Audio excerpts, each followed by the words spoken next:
Bien, bienvenidos Chao, a Byron, mucho gusto. Sociología. Vamos a seguir desarrollando el curso, vamos a seguir avanzando en esta temática, pero ¿alguien tiene alguna duda, alguna inquietud, algún comentario? Jorge Sí, Polanco. ¿qué tal, licenciado? Buenas noches. Licenciado, fíjese que aquí con mucha pena, eh, pues vimos de que el laboratorio, el último laboratorio terminó el 15 de septiembre, ¿verdad? Pero con la información de que nos habían enviado de la universidad, de que no habían actividades académicas, pues varios de nosotros nos confundimos y se perdió la oportunidad de hacer el laboratorio. Entonces, pues, en nombre de los compañeros que no lo realizamos, queríamos pues, solicitarle amablemente si podría extendernos un día más para realizar este laboratorio, ¿verdad? Porque sí fue una confusión. La verdad, de mi parte fue de esa manera, ¿verdad? Entonces, yo pensé que cerraba 17, no sé, fue un lapsus brutus. Entonces, pues, estaba comentando con los compañeros y que yo pues me ofrecí a hablar con usted. Entonces, muchas gracias por oír la petición. De acuerdo. Pues ya eso lo habíamos hablado en la última clase, ¿verdad? Y de igual manera, la plataforma era bien precisa en las fechas en las que estaba disponible. Pero vamos a ver qué se puede hacer, no ahora, sino en otra oportunidad. Entonces, por ahora sigamos con el desarrollo y ya veremos qué hacemos cuando tengamos más actividades para encontrarle una solución. Muy bien, muchas gracias. Bien, entonces decíamos que si no hay ninguna intervención más, vamos a seguir.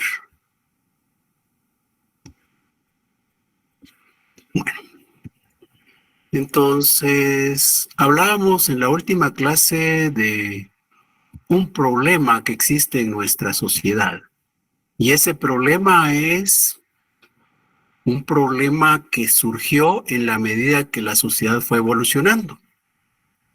Al principio, quienes integrábamos la sociedad éramos quienes creábamos las normas. Y eso hacía que entonces las normas que nosotros creábamos eran las normas que nosotros queríamos tener. Había una identidad entre la norma que se creaba y lo que perseguíamos nosotros, entre lo que la sociedad quería que se normara y lo que efectivamente se normaba. Eso fue clave, digamos, en la época en donde surgió la costumbre, porque al final de cuentas la costumbre lo que implica es reiteración de conductas y todos nosotros como sociedad repetíamos las conductas y en cada uno de nosotros surgió la convicción de seguir comportándose de esa manera.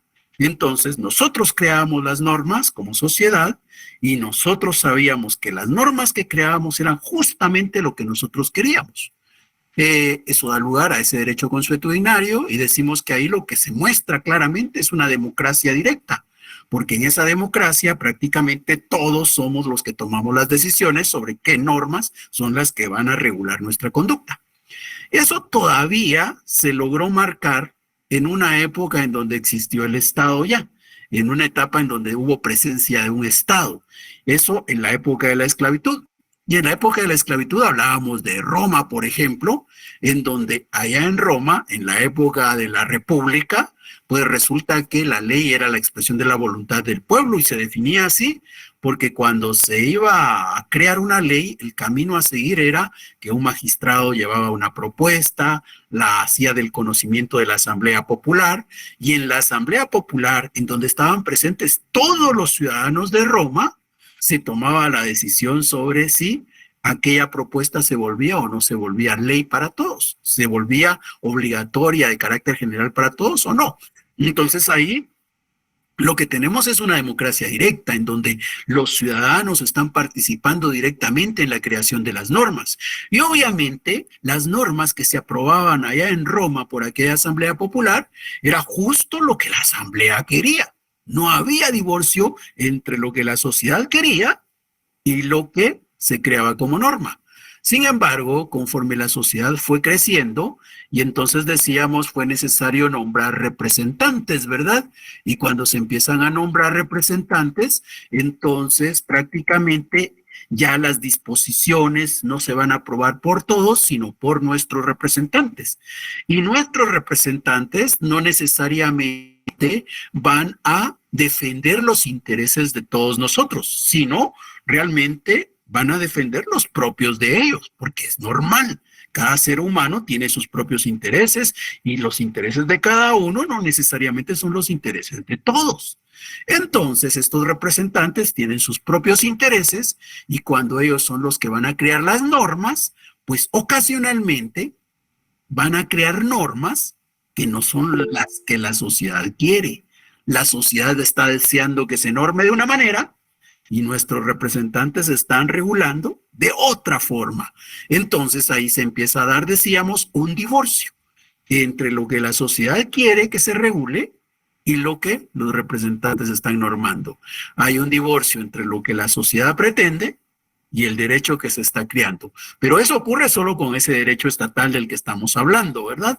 Y en ese sentido decíamos que pues se buscaron mecanismos para asegurar que estos representantes, cuando tomaban decisiones sobre qué normas se iban a aprobar, pues de alguna manera, aún a la fuerza, digamos, valoraran la posición de la mayoría, la posición de la sociedad. ¿Y cómo está eso? Pues qué herramientas, qué instrumentos, qué elementos podemos encontrar. Pues decíamos que ahí están los grupos de presión, ¿verdad? Entonces vienen los diputados, presentan una iniciativa, la discuten y desde que se presenta la iniciativa ya hay grupos de presión que puede ser que estén a favor o que puede ser que estén en contra de esa iniciativa. Y durante las discusiones ahí van a estar presentes los grupos de discusión, los grupos de presión. Y si se llega a dar la aprobación y se va a trasladar al Ejecutivo para que se sancione, pues también ahí va a ir ese grupo de presión a incidir en el Ejecutivo. Entonces, los grupos de presión son un elemento que puede ayudar a que las normas que emitan en el Congreso, las normas que se emitan por parte de los representantes, pues de alguna manera sean un reflejo de lo que la sociedad quiere, ¿verdad? Obviamente corremos el riesgo que de repente no hay grupos de presión organizados con relación a los intereses que algunos tenemos, ¿verdad? Pero así es la democracia representativa. Otro elemento que hay es el de los partidos políticos. Y decíamos que el de los partidos políticos es clave porque se supone que un partido político debiera estar integrado por personas que tienen intereses comunes. Entonces, si yo integro un partido y todos los que formamos parte del partido tenemos intereses iguales, pues no importa quién de nosotros sea el elegido como representante, ¿verdad? Porque al final de cuentas, como tiene intereses parecidos a los nuestros, pues debiera de estar representándonos, debiera estar defendiéndonos a nosotros. Bueno, pues entonces los partidos políticos también son una herramienta que puede asegurar en esa democracia representativa que aquel divorcio del que hemos estado hablando entre lo que la sociedad quiere y lo que los representantes hacen, pues poco a poco se vaya cerrando, se vaya eliminando. Los partidos políticos, dijimos, son otro elemento. De ahí hablábamos también sobre la separación de poderes, ¿verdad? La separación de poderes también va a ser un elemento importante porque de repente los representantes van a aprobar una disposición que no es lo que la sociedad quiere, pero como eso no se queda ahí, sino debe ser trasladado al otro poder, al Poder Ejecutivo, para que se sancione, pues entonces el Poder Ejecutivo puede tomar la decisión y decir, no, esto es lo que los representantes han hecho, pero no es lo que la sociedad quiere, así que entonces no se sanciona, se veta. O como ha ocurrido en Guatemala últimamente, ¿verdad? En donde el criterio ha sido, pues lo engavetamos, ¿va? Ni lo vetan, ni lo sancionan, ni pasa nada, sino lo engavetan, dicen ahora. Bueno, pues esos son mecanismos que existen dentro de esta democracia representativa para ir cerrando esa brecha, para ir eliminando ese divorcio que hay entre lo que la sociedad quiere y lo que los representantes emiten como norma. Bien, de igual manera tenemos el principio de legalidad como una herramienta importante acá, ¿verdad? ¿Por qué? Porque los diputados son los que pueden crear las normas, pero las normas que van a crear los diputados pues tienen que obedecer a una estructura normativa, ¿verdad? A una jerarquía normativa. Entonces, los diputados, por ejemplo, en el caso de Guatemala, no pueden emitir una norma de carácter ordinario, porque está emitida por el Congreso de la República, que sea contradictoria con la Constitución Política de la República. Entonces, ¿qué es lo que tenemos ahí? Que los diputados son libres para poder hacer sus propuestas, para discutir, para aprobar una iniciativa y convertirla en ley, pero siempre están dentro de un marco del cual no se pueden salir. Y ese marco lo está dando en este contexto la Constitución Política de la República y otras leyes de carácter constitucional. Entonces, esas son herramientas que existen dentro del contexto de la democracia representativa para ir cerrando esa brecha que hay entre lo que la sociedad quiere y lo que los representantes podrían estar aprobando. Bien, pero decíamos que siempre en el camino de ir corrigiendo esa deficiencia que tenemos como sociedad, surgió el concepto de la democracia participativa. ¿Y qué pasa con la democracia participativa? La democracia participativa lo que busca es, digamos, como intentar volver a lo que se tuvo al principio. Decíamos al principio, las personas directamente eran los que decidían, los ciudadanos eran los que tomaban la decisión sobre qué es lo que debía convertirse en ley. Luego fueron nuestros representantes. Surgió el divorcio entre lo que aquellos aprobaban y lo que nosotros podríamos estar queriendo. Bueno, pues ahora tenemos el tema de la democracia participativa, en donde la democracia participativa lo que va a buscar es que esta sociedad tenga la posibilidad de incidir de manera más directa en la creación de las normas. Entonces, por ejemplo, ¿cómo podemos como sociedad participar? ¿Cómo podemos como sociedad incidir más directamente en la creación de las normas? Bueno, pues para eso podemos encontrar algunos ejemplos dentro de nuestra Constitución. ¿Se recuerdan ustedes de quiénes tienen iniciativa de ley? ¿Se recuerdan de cómo nosotros como sociedad podríamos hacer uso de una iniciativa de ley? ¿Alguien se recuerda de lo que dice la Constitución al respecto?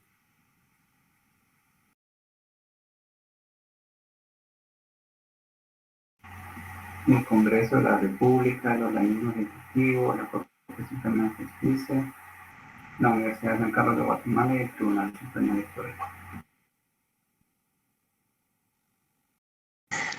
Y los ciudadanos también. Sí, ese es el tema al que nos estamos refiriendo.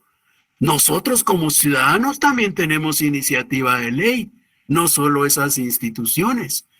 Entonces, cuando se permite que la sociedad, que los que integramos la sociedad, que los ciudadanos podamos presentar una iniciativa al Congreso de la República, entonces estamos en el tema de la democracia participativa. La democracia participativa abre espacios, abre ventanas, dicen ahora, para que la sociedad directamente sea la que haga las propuestas de las normas que se pueden conocer por parte de aquellos representantes. Entonces, el darle a la sociedad la posibilidad de presentar iniciativas de ley, y eso está en nuestra Constitución, pues es un elemento que nos muestra cuestiones o puntos de democracia participativa, ¿verdad? En donde esa democracia participativa, ¿qué es lo que busca? Ir cerrando esa brecha, ir eliminando ese divorcio que se presenta entre lo que la sociedad quiere y lo que los organismos legislativos están aprobando. Bien, esa es una, la posibilidad de presentar iniciativas de ley. Hay otra, también está en la Constitución.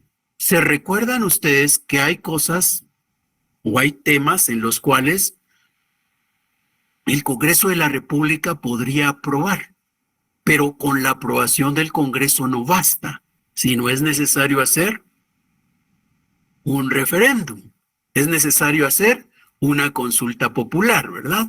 ¿Qué hay con respecto a eso en la Constitución Política de la República?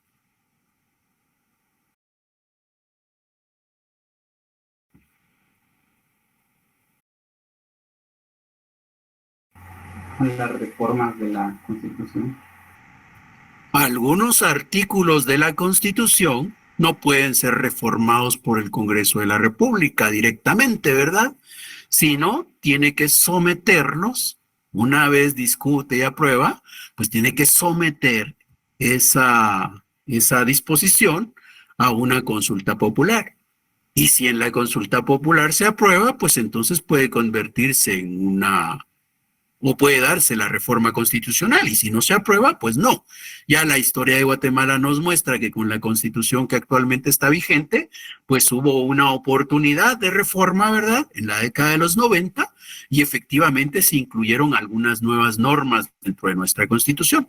Posteriormente hubo otra posibilidad de hacer una reforma, pero ahí resultó que la sociedad dijo que no estaba de acuerdo con la misma, ¿verdad?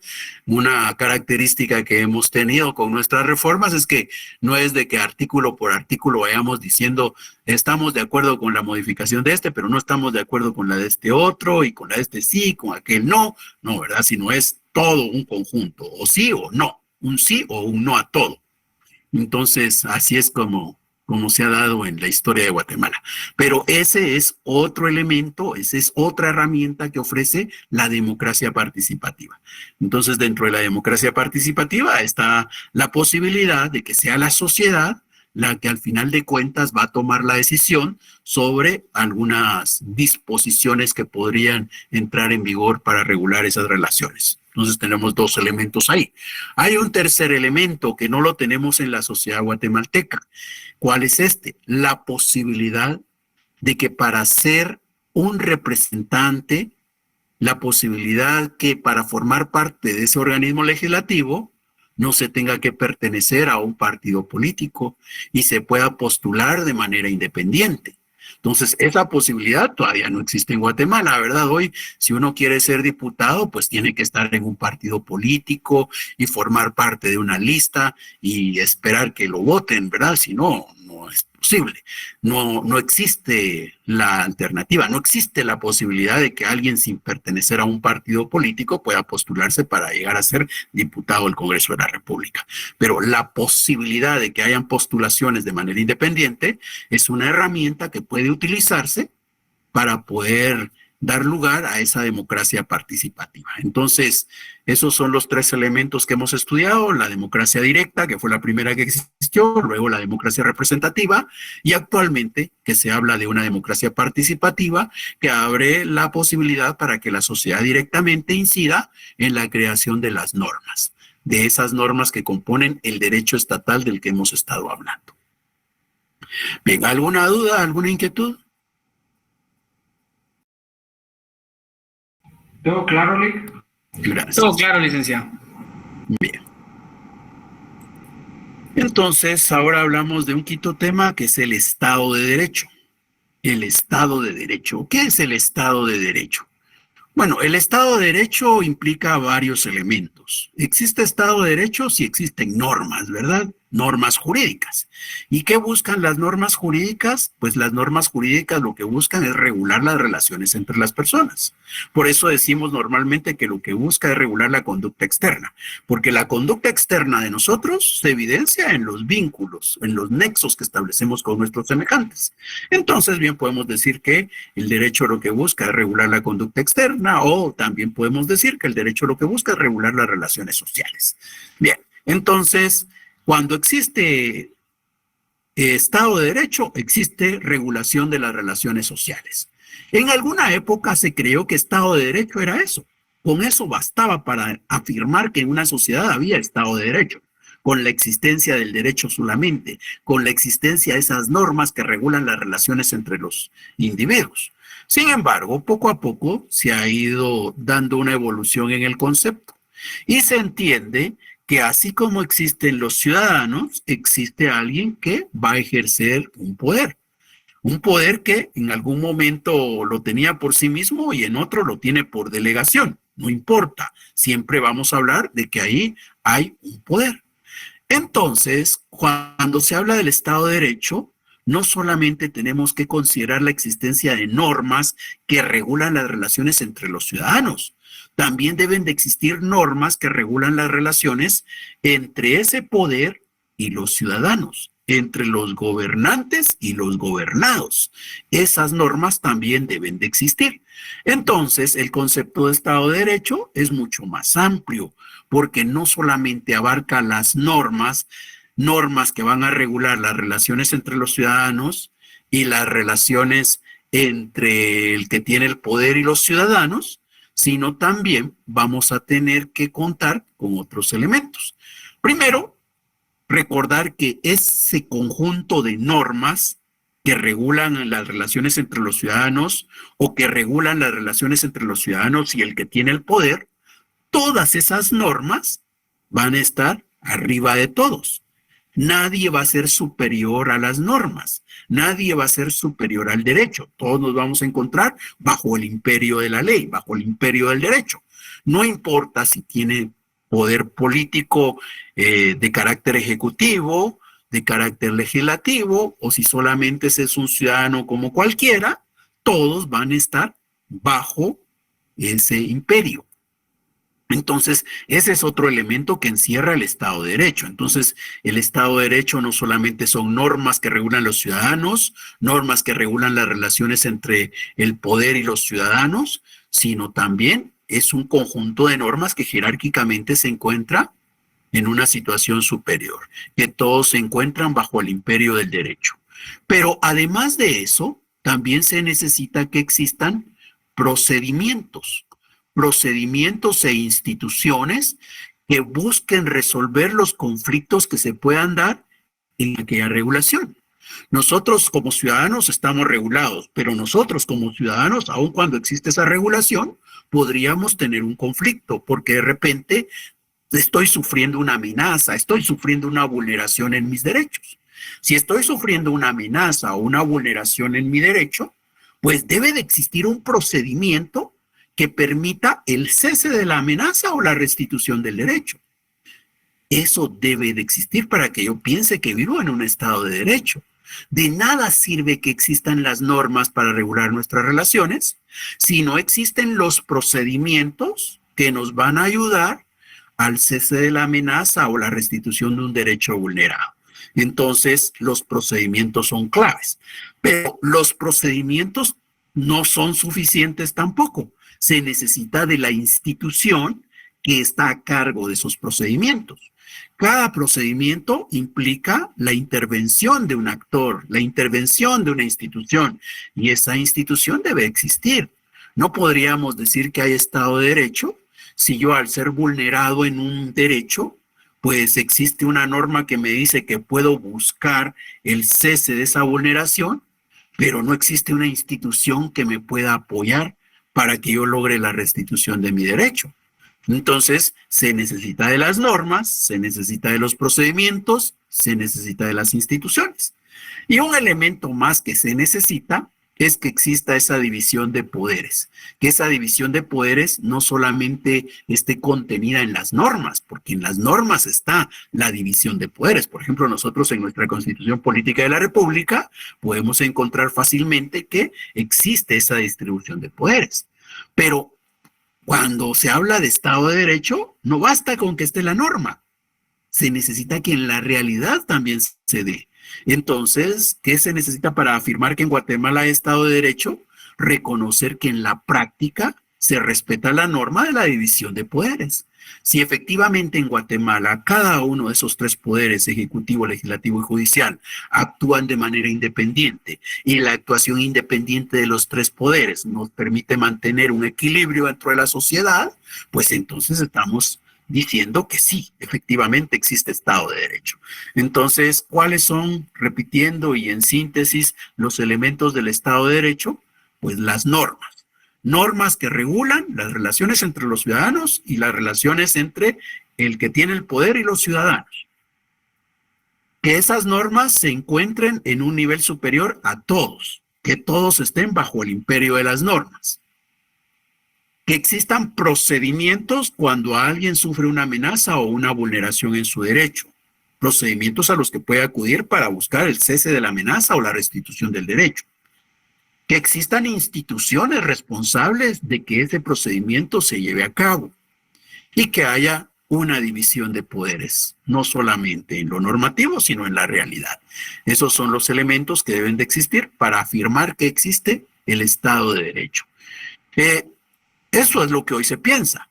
Antes no, ¿verdad? Como dije, en un principio, con que existieran las normas que regulaban las relaciones entre los ciudadanos, se afirmaba que ya había Estado de Derecho. Pero el concepto evolucionó. Hoy no basta con que las relaciones sociales estén reguladas. Se requiere mucho más que eso. ¿Alguna duda?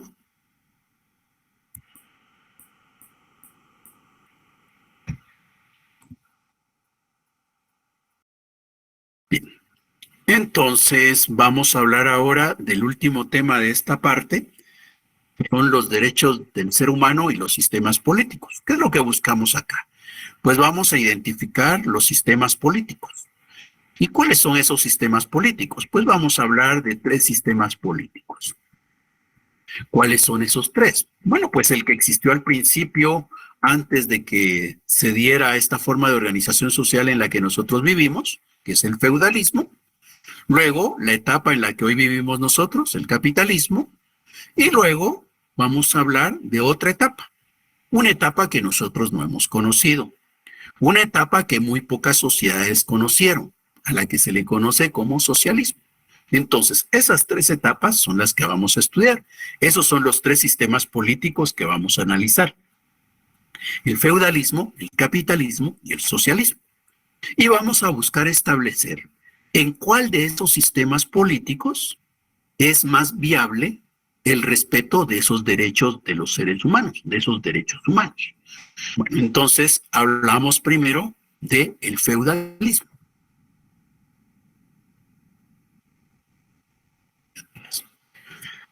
¿Qué pasa en la época del feudalismo? ¿Se recuerdan? En la época del feudalismo no vamos a decir que existía igualdad. Entonces, no existe la igualdad. ¿Por qué no existe la igualdad? Porque aquí hay que recordar que la igualdad tiene 2 acepciones, 2 contextos en los cuales se puede analizar: la igualdad formal y la igualdad real. La igualdad formal tiene que ver con el derecho. La igualdad real tiene que ver con nuestras actuaciones del día a día, con lo que efectivamente tenemos, ¿verdad? Entonces diríamos que formalmente nosotros hoy decimos que somos iguales porque nadie es superior a la ley. Y si nadie es superior, quiere decir que todos estamos abajo. Y si todos estamos abajo, todos somos iguales. ¿Ya? En la época del feudalismo, esa igualdad formal no existía. No existía esa igualdad formal porque no todos estaban bajo la ley. Había alguien que era la ley y que, como era la ley, entonces estaba en la parte superior. Había un monarca, había una persona que concentraba el poder crear las normas, el poder velar porque esas normas se respetaran y el poder castigar a quien infringía esas disposiciones. Entonces, hay alguien que está hasta arriba, el monarca, el que concentra el poder político, el que tiene el poder ejecutivo, legislativo y judicial, y todos los demás estaban abajo.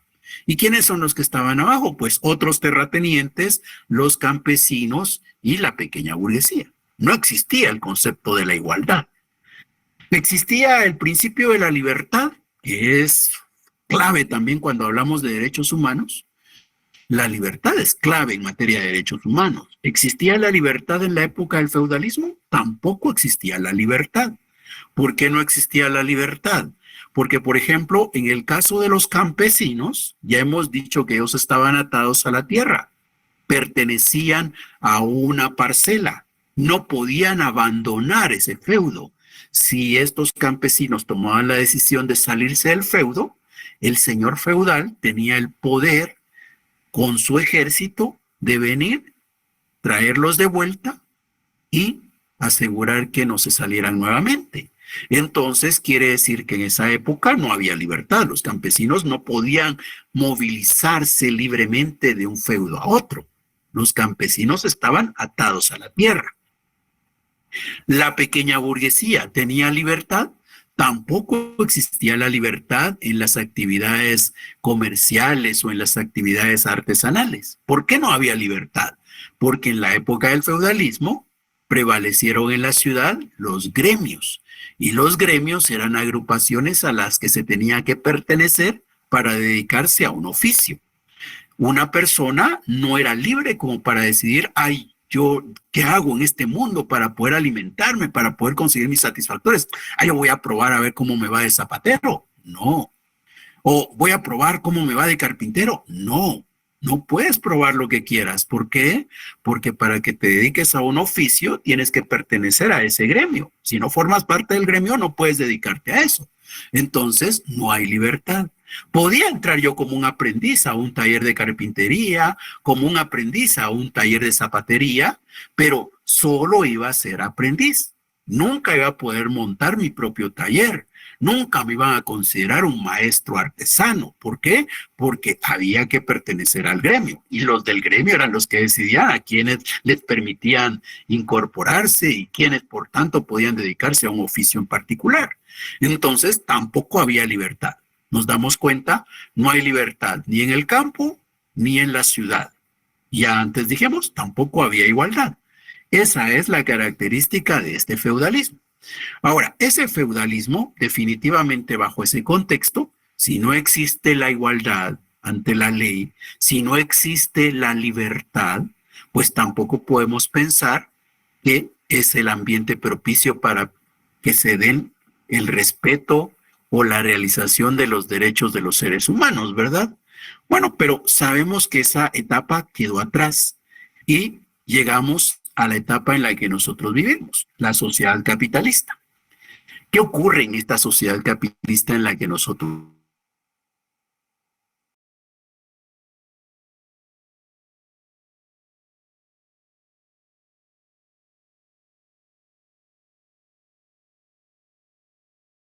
francesa? La Revolución Francesa, la primera Revolución Francesa, implicó una lucha entre la pequeña burguesía francesa y los terratenientes franceses, los señores feudales franceses. Los señores feudales y la pequeña burguesía francesa se enfrentaron. Ahora, ¿cuál era el lema de esa Revolución Francesa? La Revolución Francesa promovía el lema de libertad, igualdad y fraternidad. Tres palabras claves encerraban prácticamente en su lema: libertad, igualdad y fraternidad. Cuando hablaban de la libertad, ¿por qué buscaban la libertad? Ya lo hemos dicho en otras ocasiones. Buscaban la libertad, en el caso del campo, para que los campesinos ya no estuvieran atados a la tierra, tuvieran que salir de la finca, y al salir de la finca, ¿a dónde iban a ir? A la ciudad. Y cuando llegaban a la ciudad, ¿de qué iban a vivir? Porque los campesinos eran personas que no tenían recursos. No es que, ay, me voy a la ciudad y ¿qué? Ah, pues me llevo todos mis medios para producir o mis medios para subsistir. No. Cuando llegaban a la ciudad no tenían medios de producción, no tenían medios de subsistencia. ¿Y entonces qué? Pues lo que les quedaba era entrar a los talleres. Obviamente al principio no lo hicieron de manera voluntaria, porque los campesinos llegaban a la ciudad y llegaban con temor. Estaban acostumbrados a trabajar bajo el sol, en el campo, con grandes extensiones de tierra, y ahora los iban a meter en un tallercito en donde estaban las cuatro paredes, posiblemente algunas ventanas, una puerta, pero un techo. O sea, nada que ver con el ambiente en el que ellos habían pasado prácticamente toda su vida. Entonces tenían miedo de entrar al taller. Por eso fue que se necesitó de un derecho, se necesitó de ciertas normas que castigaran a las personas que andaban por las calles deambulando y que no tenían trabajo. ¿Y por qué se creó normas para castigar a los que no tenían trabajo? Para obligarlos a entrar a trabajar.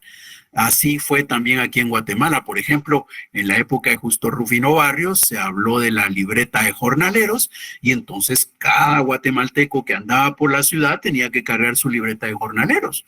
Y si lo paraba la autoridad, pues le pedían sus papeles. ¿Y sus papeles qué eran? Pues sacaba su libreta de jornalero donde decía en dónde había trabajado o en dónde estaba trabajando, y eso le daba la posibilidad de seguir circulando.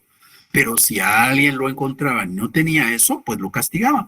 Y muchas de estas personas son las que se utilizaron para construir la carretera al Atlántico.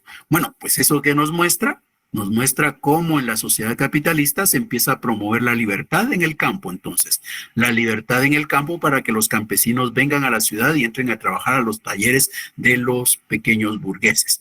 Pero la libertad también en la ciudad, para que ya no se obligue a tener que pertenecer a un gremio para dedicarse a una actividad. Y es así como surge, por ejemplo, la libertad de empresa, que tanto se habla ahora. Hoy, por ejemplo, en Guatemala podríamos decir que existe libertad de empresa. Cada quien, si tiene los recursos suficientes para montar una empresa, puede hacerlo. No va a tener ninguna restricción, salvo que quiera dedicarse a una actividad ilícita, ¿verdad? Pero eso no debería ser lo normal. Bueno, pues entonces, ¿qué es eso? Libertad. Libertad en el campo, libertad en la ciudad. Eso es lo que promovió la Revolución Francesa. Por eso su lema era libertad. Pero esa libertad tenía una razón de ser, ¿verdad? Era algo que les convenía a ellos. Por eso provocaron la libertad. Provocaron hablar de la libertad. Bueno, ahora, siempre en ese contexto de la libertad. Vamos a hablar de la igualdad más adelante. Por ahora seguimos con la libertad. En ese contexto de la libertad, pues resulta que las primeras ideas dan lugar a que se aplique lo que se conoció como un liberalismo. ¿Y ese liberalismo en qué consiste? Ese liberalismo, al final de cuentas, tiene una fundamentación económica. El liberalismo lo que implica es, tenemos que tomar una decisión. ¿Quién tiene el control de lo que va a ocurrir en la sociedad, principalmente en lo económico? Tenemos, por un lado, la posibilidad de hacer uso del Estado, pero por el otro lado, la posibilidad de creer en el mercado. ¿A quién le confiamos? ¿Al Estado o al mercado? Bueno, pues resulta que como se habla del liberalismo, pues obviamente se va a confiar en el mercado y se va a restringir el papel del Estado. En donde se nota que el papel del Estado está siendo restringido y se está privilegiando el papel del mercado, pues ya hemos dado algunos ejemplos. ¿Se recuerdan, por ejemplo, cuando hablábamos de cómo crear las normas para regular la conducta de las personas? Bueno, pues resulta que en ese capitalismo naciente se dijo que el Estado tenía que limitarse y no tenía que estar creando tantas normas, porque las personas debían de ser libres. Se está viendo ahí a la norma como una herramienta para limitar la libertad. Y cuando vemos nuestra Constitución, sobre todo el artículo correspondiente a la libertad, ¿verdad? Dice que somos libres para hacer lo que queramos siempre y cuando la ley no lo prohíba. Entonces, ahí, ¿qué nos están mostrando? Que se está viendo a la ley como un límite a la libertad de la persona. Entonces, en ese contexto, se dijo, pues, si nosotros lo que vamos a promover es la libertad, y por eso están haciendo el liberalismo, pues entonces, ¿qué es lo que hay que hacer cuando vemos esa norma de podemos hacer lo que queramos siempre y cuando la ley no lo prohíba? Pues hay que hacer que el marco en donde nos encierra la ley, pues sea lo más grande posible, ¿verdad? Y si es lo más grande posible, quiere decir que el Estado ya no está controlando esos alrededores porque nos dejan libertad para hacer lo que queramos. Y en ese contexto, entonces, lo que quedó fue reconocer que éramos libres, que cada quien podía normar como quisiera sus relaciones y que para eso, entonces, en el ejercicio de su voluntad, lo que podía hacer es celebrar contratos. La legislación se fue marginando, el papel del Estado se fue haciendo a un lado. Y entonces se dio la libertad. El capitalismo está basado en la libertad. El liberalismo fue la base. Pero ese liberalismo, ¿qué consecuencias trajo? Como ya hemos dicho antes, el liberalismo va a ser complicado, ¿verdad? Porque el liberalismo, al final de cuentas, nos trata a todos como iguales cuando realmente no somos iguales. Y ahora sí, hablamos de la igualdad. En ese contexto, recordemos, hay dos formas de ver la igualdad, la formal y la real. El capitalismo vino y creó la igualdad formal.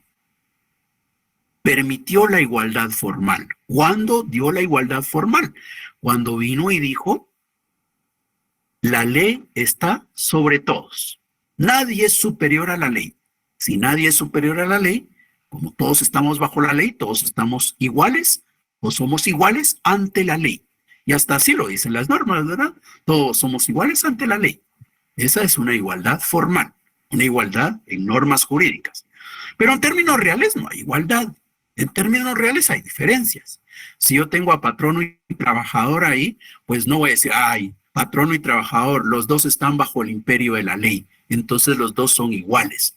No, patrono y trabajador no son iguales. El patrono tiene una situación económica que le da un poder de negociación. El trabajador carece de condiciones económicas como para poder negociar y por tanto tiene que someterse a las imposiciones que da el patrono. Entonces, ante la ley son iguales, pero en términos reales no existe la igualdad. Entonces, cuando viene el capitalismo y promueve la libertad, promueve una libertad en donde no todos somos iguales en términos reales. Existe la libertad, pero no todos somos iguales en términos reales. Como no somos iguales realmente, entonces resulta que los que están en una superioridad se van a aprovechar de los que se encuentran en una inferioridad. Y esos son los elementos que van a irse reconociendo. Y aquí tenemos, por ejemplo, el tema de la igualdad. La ley está sobre todos, entonces somos libres, pero esa libertad implica reconocer al mercado. El mercado como el elemento más importante, y entonces se habla de un liberalismo en donde el mercado es el que va a dirigir, el que va a orientar a la economía. Ya no es el Estado el que va a intervenir. En la época del feudalismo el Estado tenía una fuerte intervención en la economía, ahora no. En el liberalismo el Estado se margina, el Estado queda prácticamente relegado en su función de agente económico. Entonces, el liberalismo privilegia al mercado y en el mercado el fuerte se va a aprovechar del débil. Esa situación se va a resentir, ¿ya? Van a ver quiénes se van a resentir de que los fuertes estén aprovechando de los débiles. Entonces, y para eso ya hemos dado algunos ejemplos y hoy otra vez los recuerdo. ¿Se recuerdan ustedes? Los trabajadores poco a poco van tomando conciencia de este sistema capitalista en el que están viviendo y poco a poco se van a organizar. Van a formar, por ejemplo, las coaliciones al principio que después se volvieron los sindicatos. Bueno, pues estos trabajadores agrupados en coaliciones para defenderse y posteriormente en sindicatos, ¿qué es lo que andan buscando? Lo que andan buscando es producir un cambio en la sociedad. Y cuando los trabajadores se organizan, lo que están pidiendo son normas para poder protegerse. Y esas normas las va a crear el Estado. Entonces, los trabajadores prácticamente empiezan a pedirle un papel más activo al Estado. Empiezan a pedir una intervención. Entonces, en esta misma sociedad capitalista basada en la igualdad y en la libertad, poco a poco esos grupos débiles empiezan a organizarse y a ejercer una presión para que se dé un intervencionismo, una intervención por parte del Estado. Ahora, la intervención del Estado, ¿cómo puede ser? Hay dos tipos de intervención acá. Hay una intervención que se va a dar dentro de esta misma sociedad y hay una intervención que va a dar lugar a que se cambie a otro sistema. En nuestra sociedad contemporánea el Estado interviene. ¿Cómo hemos visto la intervención del Estado? Bueno, pues el Estado interviene para proteger a los sectores débiles o vulnerables. ¿En dónde lo vemos? En el Código de Trabajo, ¿verdad? El Estado vino, creó el Código de Trabajo y toda una serie de instituciones orientadas a proteger los derechos de los trabajadores. Entonces, ¿qué tenemos ahí? Intervención del Estado. Hay un Instituto Guatemalteco de Seguridad Social. También el Estado intervino y dijo, bueno, pues no es lo mismo que se enferme un patrono a que se enferme un trabajador. Entonces, ¿qué es lo que podemos hacer? Pues de alguna manera hay que apoyar al trabajador, hay que proteger al trabajador, hay que tutelar al trabajador. ¿Y cómo lo hacemos? Pues vamos a crear un instituto que le pueda apoyar al trabajador cuando vive una situación complicada y peor todavía si es consecuencia de que se ha enfermado o ha sufrido un accidente por el trabajo. Entonces se crea el ICS. ¿Eso que nos muestra? Intervención del Estado también. Esa intervención del Estado, por ejemplo, es la que en algún momento en otras latitudes da lugar a la existencia de un seguro por desempleo. Entonces, si hay una persona que se queda sin trabajo, sabemos de la debilidad que sufre el trabajador y al quedarse sin trabajo se vuelve más vulnerable, porque entonces teniendo hambre y sin trabajo va a tener que aceptar las condiciones que se le impongan. Entonces, ¿qué es lo que hay que hacer? Hay que fortalecer al trabajador. ¿Cómo lo podemos fortalecer? Pues démosle un seguro para que por lo menos logre sobrevivir algunos meses en tanto logra ubicarse. Que no se vea obligado a que la primera puerta que se le abre, ni modo, no es la que le gusta, no es la que quiere, no es la mejor, pero como no hay otra opción, entra inmediatamente porque el hambre lo está afligiendo. No, pues démosle un seguro que le permita obtener un ingreso y que le dé la posibilidad posibilidad de que poco a poco él vaya estableciendo cuál es el mejor lugar en donde puede trabajar. Entonces, esos seguros de desempleo que existen en otras partes del mundo, pues eso es lo que busca, intervención del Estado para poder apoyar a los trabajadores en esa situación de debilidad. Aclaro que no solo a los trabajadores se les debe apoyar o se les debe proteger, sino a todos los grupos vulnerables en general, ¿verdad? Pero a veces es mucho más fácil entenderlo cuando centramos la atención en los trabajadores, pero son todos los grupos sociales los que en general se han organizado para exigir el reconocimiento de sus derechos. Bueno, pues entonces, en ese contexto estamos viendo que la intervención del Estado se dio en Guatemala, la intervención del Estado se da en los Estados Unidos, se da en Europa. Por ejemplo, resulta que en ese mismo contexto de que los trabajadores y sus familias se enferman y no es lo mismo que la familia del patrono sea la que se enferma porque él sí tiene recursos para pagar un servicio hospitalario o en un sanatorio, mientras que resulta que el trabajador no, pues entonces el Estado viene y va a crear programas de salud para poder apoyar a esas familias. O por ejemplo, en el tema de educación, no es lo mismo que una persona que tiene recursos esté pensando en dónde puede estudiar su hijo, a que tengamos a una familia sin recursos, que obviamente bajo esas circunstancias se preocupa más por las necesidades básicas y deja al margen la educación. Entonces, ¿qué podemos hacer? Pues podemos crear programas en donde se dé asistencia para que por lo menos existan escuelas, institutos en los cuales se puedan formar los hijos de estas personas. Entonces, ¿qué nos muestra eso? Intervención del Estado. Entonces, nos damos cuenta cómo la desigualdad real es la que da lugar a que se organicen los grupos vulnerables y empiecen a exigir un mayor papel del Estado. Y ese mayor papel del Estado implica mayor intervención. Esa intervención se sigue dando dentro de nuestra sociedad capitalista, porque no se ha dado ningún cambio de estructura. Es la misma sociedad capitalista. Es ejemplos de Guatemala, de Estados Unidos o de Europa los que hemos planteado. No hay un cambio repentino en la estructura. Pero eso porque algunas veces los trabajadores, si bien es cierto, se organizaron y presionaron, no eran tan fuertes como para provocar un cambio radical. Pero hay otras partes en donde, digamos que la organización fue más fuerte, la lucha fue más radical, y entonces se consideró que es buena la intervención del Estado, pero hay que ir más allá de esta sociedad. Y es así como se pasó a una estructura diferente, que es el socialismo. Pero eso tiene otros detalles que por ahora no lograremos avanzar del todo. Entonces nos vamos a quedar acá y seguiremos con esta explicación en la próxima clase, el día viernes, siempre a las 18 horas. Entonces, salvo que tengan alguna duda, si no, nos quedamos acá y estamos nuevamente el viernes. Muchas gracias, licenciado. Gracias, licenciado. Buenas tardes. Gracias, licenciado. Todo claro. Gracias, licenciado. Feliz noche, licenciado. Buenas noches. Buenas noches.